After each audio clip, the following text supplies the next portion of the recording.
Buenas tardes, mi nombre es María Esperanza Rojas. Estoy cursando el segundo trimestre de Psicología en la Universidad Yacambú y actualmente me encuentro viviendo en Ecuador. Bueno, para esta exposición yo escogí el tema acerca de la contaminación radioactiva, de la cual nos estamos refiriendo a la forma de contaminación más peligrosa de todas. Ahora bien,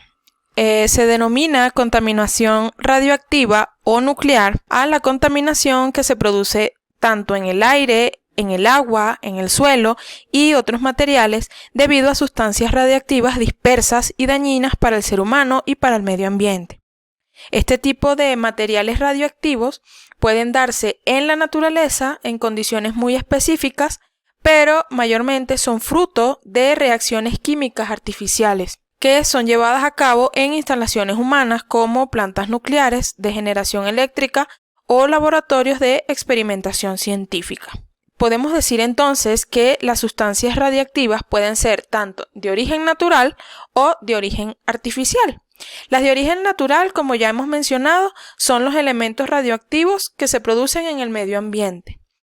Y las de origen artificial tienen la capacidad de emitir radiactividad, es decir, de emitir protones, los rayos gamma y los electrones desde sus núcleos. Ahora bien, ¿por qué la contaminación radioactiva es un problema? Porque, profundizando un poco más, la radiactividad se trata de un fenómeno físico que se basa en la capacidad que tienen los núcleos de algunos elementos químicos de producir radiaciones. Entre sus principales características destaca que son capaces de ionizar gases, producir fluorescencia, es decir, que tienen una capacidad de reflejar luz, imprimirse en placas radiográficas o atravesar cuerpos opacos. En cuanto a las radiaciones de origen natural o radiaciones de fondo, son aquellas en las que están implicados los rayos cósmicos, las radiaciones procedentes del espacio exterior de gran energía y que incluyen elementos como el radio, el uranio, el torio, el radón, el potasio o el carbono. Por otro lado, las radiaciones artificiales hacen referencia a las que se producen de forma, como su nombre lo dice, de forma artificial por la actividad del hombre, como pueden ser los procesos de extracción y refinamiento del plutonio o el torio y de las que se hablará más adelante, son una de las principales causas de contaminación radioactiva. En fin de cuentas, la contaminación radioactiva se produce entonces cuando estos elementos químicos radioactivos se dispersan en el medio ambiente, tanto en el agua, el suelo o el aire mismo, y posteriormente penetran en los cuerpos de los seres vivientes, transmitiéndose a lo largo de la cadena trófica. Ahora bien, algunos de los radioisótopos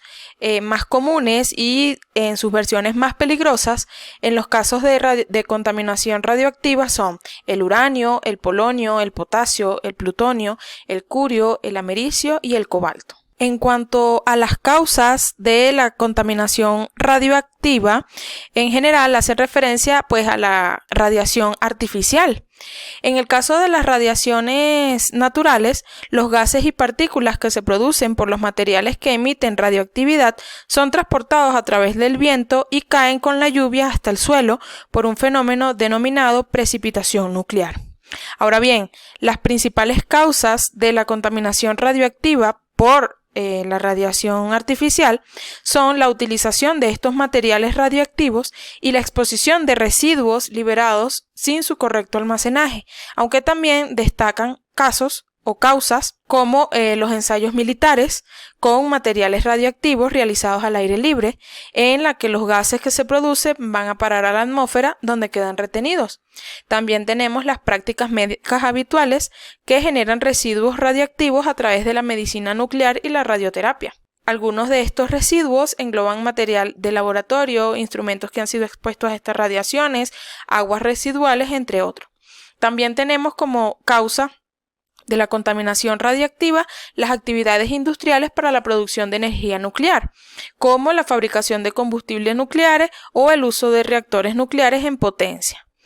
También tenemos el vertido de desechos nucleares en el medio ambiente, por ejemplo, a través de la refrigeración de estos reactores nucleares mencionados anteriormente con el agua. Tras ser utilizada, esto se devuelve al mar o al río con su correspondiente contaminación. Y por último, y a lo mejor la más importante, ¿no?, de las causas o más graves de las causas, son los accidentes humanos durante la producción de radioisótopos. Y de esto nos viene a la cabeza o nos viene a la memoria el accidente pues que ocurrió en Chernobyl en el año 1986 y el tsunami o el terremoto de Japón en el 2011. Este último, aunque no fue propiamente un accidente humano porque fue algo ocasionado por la naturaleza, evidentemente pues afectó la planta nuclear en Japón y la creación de lo que pues se estaba elaborando ahí. En cuanto a las consecuencias que puede tener la contaminación radioactiva, se puede presentar por cualquier vía, ya sea material o en elementos cotidianos, así como en personas y obviamente en el medio ambiente. El contacto directo con estas partículas puede ocasionar diversos efectos dependiendo del nivel de exposición. Las consecuencias que puede generar sobre el organismo van desde la destrucción progresiva de las células del cuerpo humano, llegando a dañar el ADN. Y todo ello desemboca en defectos genéticos, el cáncer, problemas en la médula ósea, infertilidad y malformaciones en el feto, sistema inmunitario debilitado, alteraciones gastrointestinales, problemas de salud mental y en exposiciones prolongadas o de alto nivel puede ocasionar la muerte. Y en cuanto a los efectos sobre el medio ambiente, aunque la naturaleza emite radioactividad de forma natural, la corteza terrestre retiene las emisiones para que éstas no se extiendan y produzcan daños. El problema llega cuando estas partículas producidas en centros nucleares sobrepasan los muros y llegan a la atmósfera, al agua o al suelo, siendo altamente susceptibles de expandirse y contaminar los alrededores rápidamente.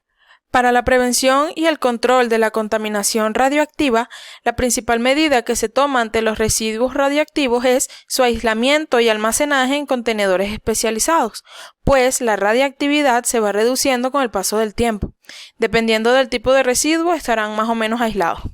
De forma complementaria a esta medida que acabo de mencionar, se debe de garantizar una eliminación adecuada de estos residuos radiactivos. Y una de las formas sugeridas es almacenar estos residuos y enterrarlos bajo el mar, pues se ha sugerido que el movimiento de las olas a esta profundidad ayuda a desactivar estos residuos de manera más rápida.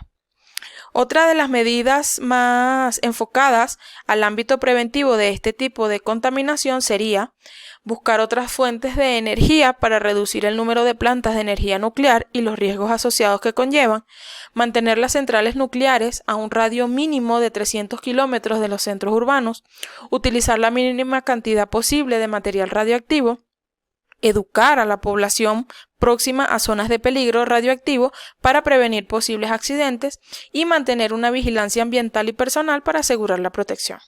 Por último, en cuanto al marco legal y a los acuerdos internacionales, en noviembre del año 2001, la Asamblea Nacional de Venezuela, por medio de la publicación en Gaceta Oficial, decreta la Ley sobre Sustancias, Materiales y Desechos Peligrosos, en donde regulan la generación, el uso, la recolección, el almacenamiento, el transporte, el tratamiento y disposición final de las sustancias, los materiales y desechos peligrosos, así como cualquier otra operación que los involucre con el fin de proteger la salud y el ambiente. Específicamente en el título 4 llamado de las sustancias, materiales y desechos radioactivos, desde el artículo 51 nos indica que toda persona natural o jurídica, pública o privada que importe, fabrique, maneje o use fuentes capaces de generar radiaciones ionizables o sustancias radiactivas con fines industriales, comerciales, científicos, médicos o con cualquier objeto, deberá cumplir con la reglamentación técnica respectiva para garantizar el manejo adecuado en salvaguarda de la salud y del ambiente. En cuanto a los acuerdos internacionales, tenemos el artículo 68, el artículo 69 y el artículo 70, en donde nos dice que los interesados en importar sustancias o materiales peligrosos recuperables deben solicitar la autorización del Ministerio del Ambiente y de los Recursos Naturales antes de ingresar la mercancía al país, anexando toda la información relativa a la sustancia o el material de conformidad con la reglamentación técnica vigente. Y por último, el artículo 81 nos habla acerca de las sanciones que se les puede presentar a las personas que introduzcan de manera ilegal desechos peligrosos al país. Muchísimas gracias.